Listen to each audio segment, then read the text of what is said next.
Hello, good afternoon, and welcome to Super Husky Gaming. My name is Wells. It's a beautiful day. It's raining outside, and we are coming back after just doing a little video. I was just showcasing a little pack openings for some Star Wars Unlimited, and I was also talking about a GOAT tournament that I was just in last night on Friday night.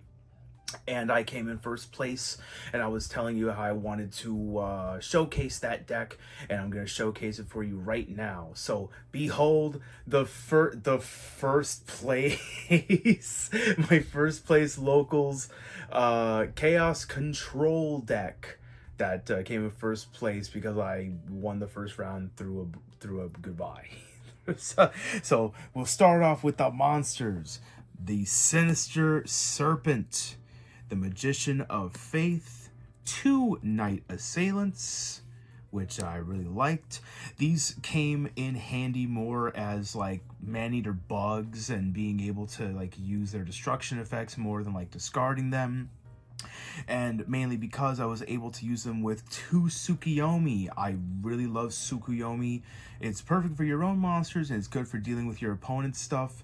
Your opponent, there was like a couple of warrior decks, but I didn't play against any. It was a couple other beatdown decks, but Tsukuyomi managed to get me a little value with like my Thousand Eyes and messing with my opponent's plays a little bit. Then we have the Sandgan. Can never deny the power of the Sandgan. And wrapping up of all the weak monsters is Spirit Reaper. Now you may notice there's no Gravekeeper Spy in the main deck, even though it's probably the best flip monster in the format. But I took some advice from a member of a group chat that we're a part of, and they were talking about how, Spirit Reaper has a lot of that viability of just defending yourself, where you can still use Scapegoat, but you can't really use Scapegoat that often with Gravekeeper Spy, and that's what I found out as well. So I've been really loving Spirit Reaper just for that defensive capability, but of course he can be easily gotten rid of or just pierced through, but not a lot of people play Parshath like that anymore, so you're pretty safe with that. But that rounds up all of the weak monsters. And now moving on to the stronger ones, we've got the 3 beautiful Metal Raiders Thunder Dragons for all the discarding and putting lights in the grave. That's obvious. Taking advantage of all the discard cards we have the Tribe Infecting Wirrus, we have Breaker the Magical Warrior, and rounding off the level 4 powerhouse monsters, I have 1 Kaiku the Ghost Destroyer. Kaikunis is really good for, just because I notice I don't have a lot of attack strength here. I have a lot of effects. I have a lot of really great effects that when they go off, it's great. But not having that much power on board meant that I was getting my ass handed to me a lot. So Kaiku helps me offset that a little bit, but maybe a second one might be more helpful. But for now, I like having just the 1 Kaiku. But now we move on to the tribute monsters, and I'm running a couple of them. 1 Zaborg the Thunder Monarch for destroying monsters, and 1 Jizno. I love Jizno so much. But, running him in the main deck can sometimes be risky because you may be going up against a deck. Like in the first round, for example, I went up against my buddy Christian, and he runs a Cyberstein beatdown deck with like floater monsters, not a lot of traps in it. So Jinzo was like damn near useless against him. I summoned it against him and it didn't stop him at all, But so main decking this is not the best thing, but I love main decking it because it's just the beautiful PSV version, and I love giving my due respect to Jinzo because he's so freaking cool. But that rounds up the tribute monsters, and now on to the chaos monsters. Just the classic setup. The 2 Chaos Sorcerers and the 1 Blackluster Soldier. You can't go wrong with 2 and 1. I want to be able to maybe put in 1 more Moth or 1 more light in the deck, maybe a Blade Knight or something that can be a light that'll wind up in the graveyard, so maybe I can justify playing a 3rd sorcerer, just because, like I was saying earlier, Kaiku offsets the lack in power, but I feel like if I just made up for it by replacing him with a Blade Knight and taking something else out for a third Chaos Sorcerer, that might wind up being more devastating, to my opponent, because they may think, oh, I've gotten rid of two, or he's discarded one and the other one. But we'll see if that works out in the future. But that rounds up for all the monsters, and now we're gonna move on to the spells and the traps. My beautiful Time Wizard, the magic card Pot of Greed, the ultimate rare Pot of Greed. First edition. I love this freaking thing. It's so beautiful. And to round up the Trinity, the Graceful Charity and the Delinquent Duo. You can never go wrong with this. Sometimes I actually take Duo out of the main deck just to be fun and be able to put something else in, but usually that's a big mistakey, so I just keep them in. And the other staples that you usually see running in a deck like this, I've got two Noblemen of Crossout for all the other pesky flip monsters, and using Tsukiyomi is really good. And the one Snatch Steal, the one Heavy Storm, and the one Mystical Space Typhoon for the destruction. I don't have much else destruction in the deck, and you'll actually notice later when we go to the traps, you'll notice something, but I'll talk about it when we get there. But now for what makes this Chaos Control deck a Chaos Control deck. The 3 copies of Scapegoat and the 3 copies of Metamorphosis, the magic card Metamorphosis.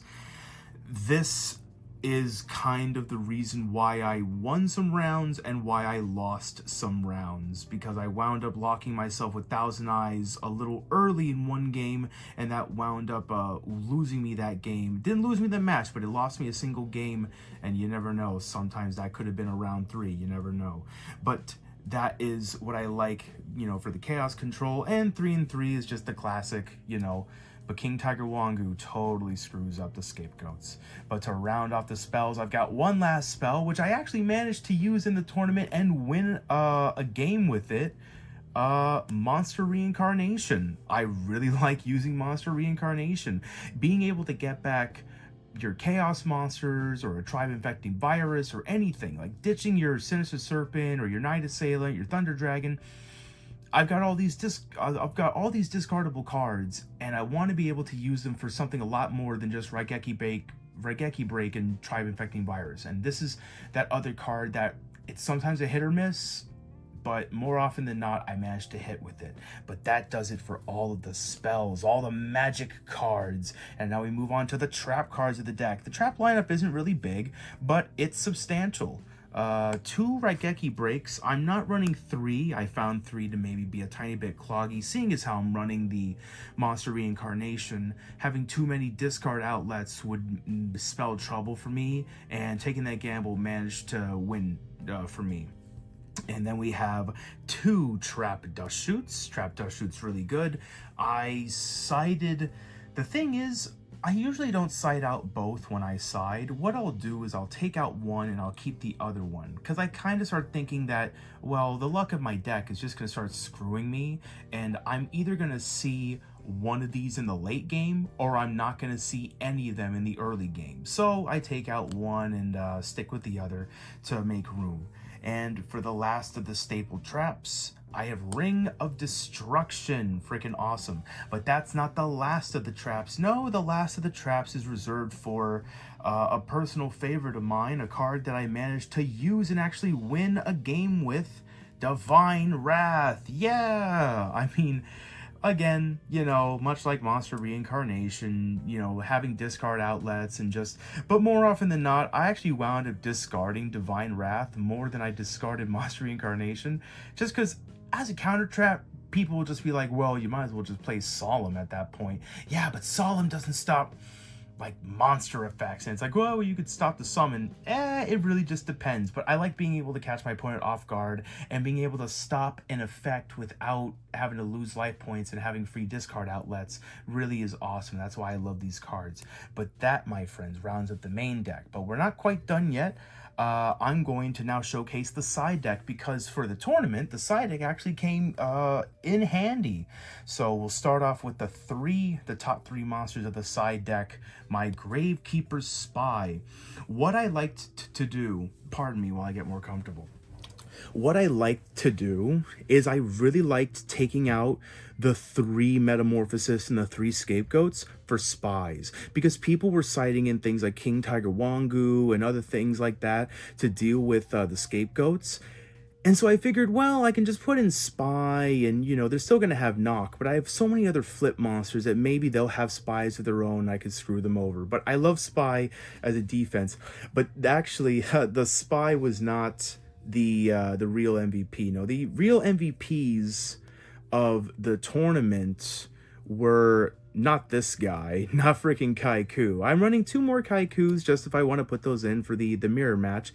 These were not the MVPs.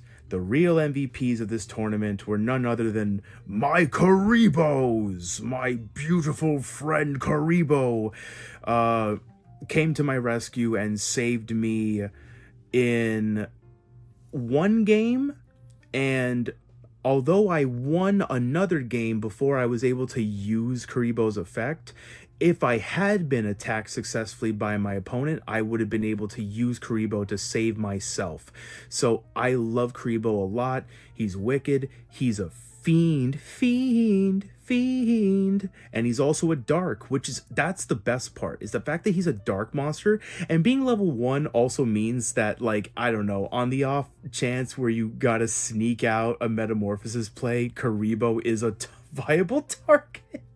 But that does it for the monsters in the side deck. We have a couple of spells for the side deck. I have 1 card destruction for all the discard outletting stuff, and mind control for stealing my opponent's Dekoichi or any other flips that they might have. But I never really had the opportunity to put this in, especially against the Cyberstein deck. I would have never had the chance to do that. But that does it for the spells. Actually, that doesn't totally do it for the spells. There's 2 Book of Moon magic cards. Now, here's the thing. These are not in their sleeves because I took these out before the tournament started because I kind of felt like I was not going to wind up needing Book of Moon. But this is kind of like, I don't know, if I'm not putting in like the 2 Karibos, I would have put in like the 2 Book of Moons instead. But I love Karibo so much, so this is kind of like the alternative to the Karibos if I were gonna have, other spells instead. But these were not in the official side deck for the tournament, no. But we go to the traps. For the traps, the trap lineup is very simple. We just have 3 beautiful Jar of Greed, just for that turboing.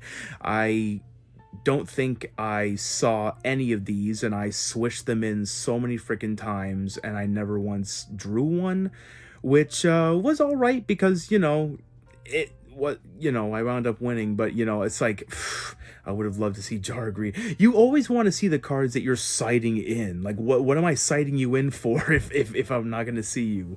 But to top off the traps, we have 3 beautiful Solemn Judgments where I can negate a magic card. And this was mainly the way I use Judgment. I don't use it to stop summons or spells or really that much. What I use this for is for my opponent's Solemn Judgments. Solemn Judgment is one of the biggest reasons why I lose duels in the first place. And so Solemn Judgment is the big reason why I win some duels when I sight it in, just because being able to stop my opponent's Solemn when they think they've got me beat, or they're stopping a really important effect or stopping a BLS summon, and being able to stop them stopping me, that's a really good feeling. But it doesn't always work, and I wound up discarding Solemn Judgment a lot, but I managed to use it a couple times and win a couple rounds. But that, my friends, does it for the entire deck. I really hope you liked it. I think it's a neat deck, and to be quite honest, I personally think I got pretty lucky in the tournament. My friends were playing some pretty good games, and I feel like they just kind of got screwed by getting bricked by their decks, and I feel like if their decks were allowed to pop off properly, I would have lost my rounds. But I'm really happy to say that this deck won my rounds, and I'm hoping that in the next tournament, maybe I'll get lucky and I'll be able to win another couple of rounds and come in first place again. But that pretty much does it for that. I have a couple more videos coming out. So hopefully we'll have a couple dual videos or something else coming out for you guys. But I'm really happy that I'm going to keep the content rolling, and I'm really happy that you guys are expressing your opinions to me. I read your comments, and I love getting like feedback, and I love just seeing my friends leave comments on my videos and call me a scrub and stuff. But it's like it's fun, it's all in good fun, and I love you guys, and I can't wait to see you all again later. But you all have a wonderful day. Bye.